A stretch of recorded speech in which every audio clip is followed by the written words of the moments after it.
What is up, everybody? I'm your Legendary Commander, and welcome back to Baldur's Gate 3. In this video, we're going to talk about how to win at Baldur's Gate. And when I say that, I mean how to win at the fights. Now, keep in mind, the rules technically fly out the window once a battle starts. It's a free-for-all, do what you gotta do to win. However, if you do these rules, you should be able to most often win the battle. Number one, the first thing you should do is always be in stealth. Pretty much during the entire game, you want to stealth anytime you're going anywhere, anytime you know you're walking into a bad place. What this will do is allow you to get surprise attacks in if you are undetected, and allow you maybe even to do sneak attack damage, or just get an extra turn in per character, as long as they are not detected, they can make attack actions and enter the combat then. It's no surprise that surprise attacks can take enemies off the field before they can take an action, thus making the game that much easier if you can take your actions from stealth and initiative order doesn't start. Or if it does, frozen until all your characters have made their special move. The next one is party composition. Now I think this one is a really important one. You absolutely need to have a cleric with you in Baldur's Gate 3. Next up, you need some sort of mage. Any sort of mage will do. Warlocks are great if you don't long rest all the time, because you can short rest and keep going, or just a wizard in general. Preferably an evocation wizard, as their spells don't hurt their allies when they drop a shatter right on top of them. Now you also need someone to hold the front line. I highly suggest a fighter, which is supplied to, being Lizelle. She makes a great addition to the party, and if you make her an Eldritch Knight, she is very, very flexible. As far as your last character in the party, this one's not nearly as important, because in theory the roles are already filled by everyone else, but I choose a Warlock, though a Rogue wouldn't be a bad option, as his stealth attack gives a very, very good alpha strike. Druids are really good as well, setting up some specialized attacks. As long as you're not goofing off with them too much, they do a really, really good job. Moonbeam, for example, from a Druid does a lot of damage. So for your last character, do what you want with it, but I would probably go with a Warlock or a Druid. Next on the list is your spells. Spells are very, very important, so now that we've got our team composition set up, what you're going to want to do is have spells like Shatter. Baldur's Gate provides a lot of opportunities of clustered weak enemies, and as of the moment, most of them are very neutral to you. This allows you to walk up on enemies and drop a Shatter amongst 5-6 enemies, and eliminate a good number of them maybe in just one hit. And even when not abusing them being neutral, you can go ahead and use it when they cluster together, as you might use a choke point, and the enemy is unwise about clustering, and they tend to cluster, meaning you can get a good effect attack on an enemy.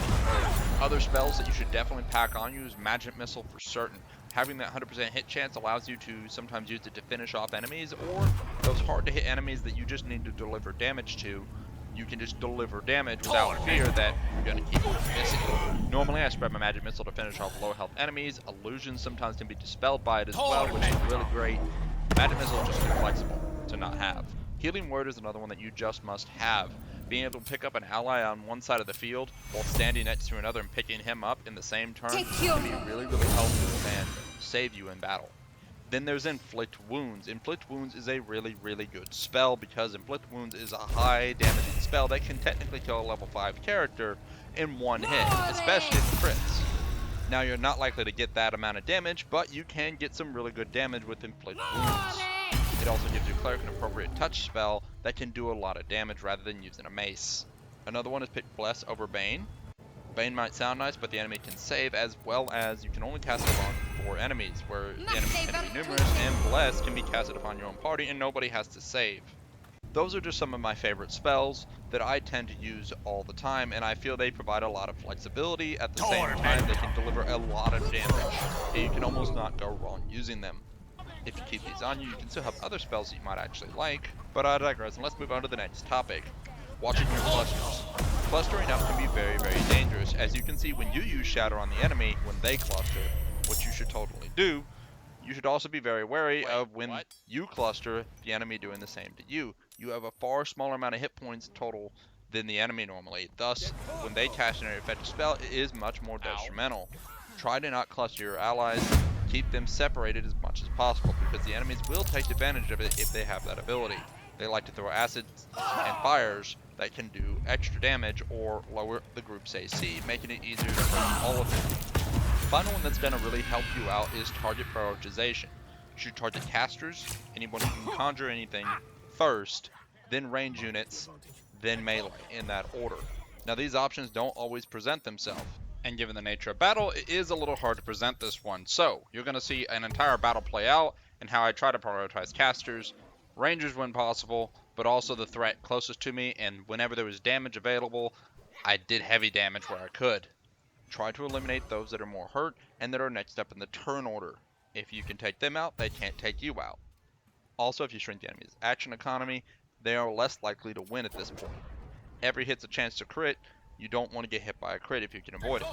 Those are the things that are really going to help you in Baldur's Gate. Other things you should already be doing if you are struggling at Baldur's Gate is taking every one of your long rests. There's plenty of food in this game to just take your long rests, so just take them as many times as you need before every battle if necessary.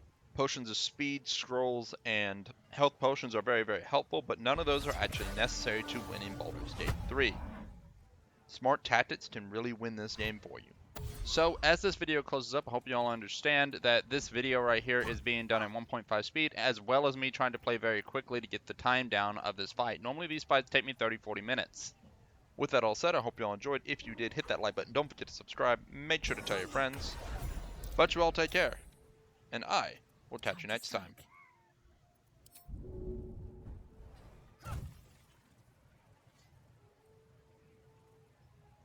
Make way.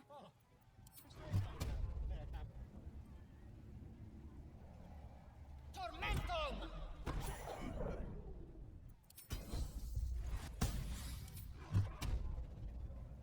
Tormentum!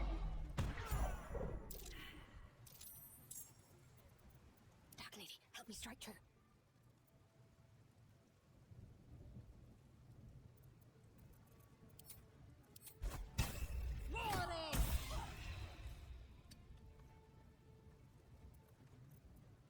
Sometimes the only way out is through.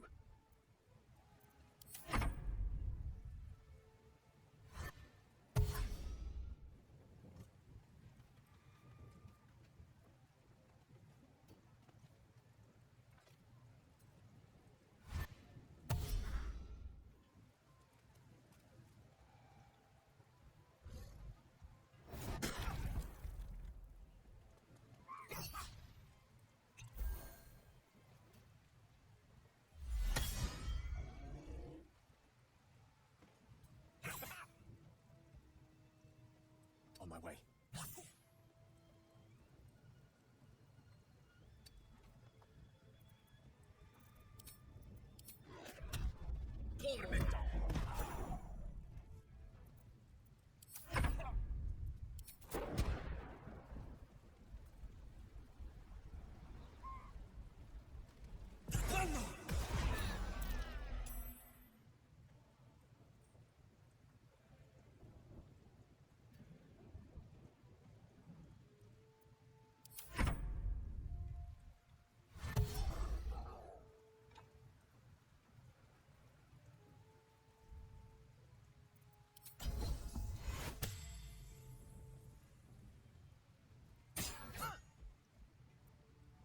End this.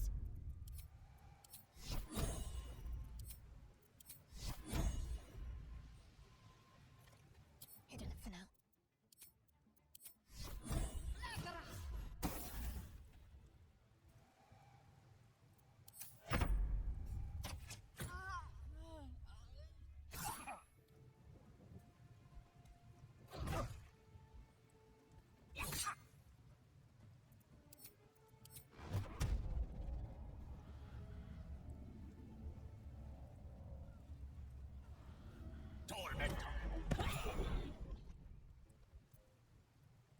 Come on, can't stay idle.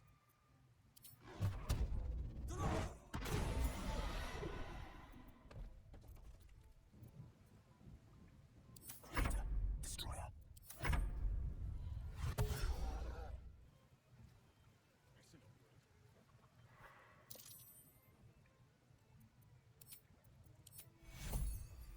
Take you.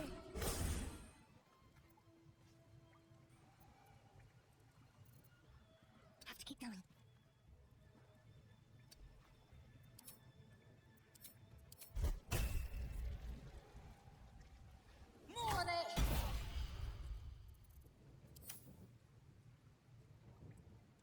I will ascend.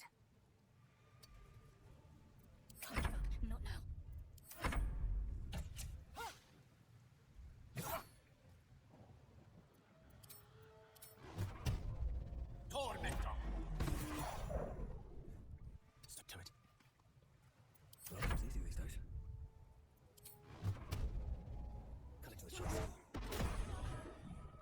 Slow down.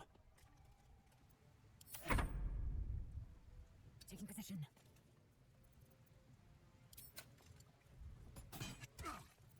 Ready. Got to move.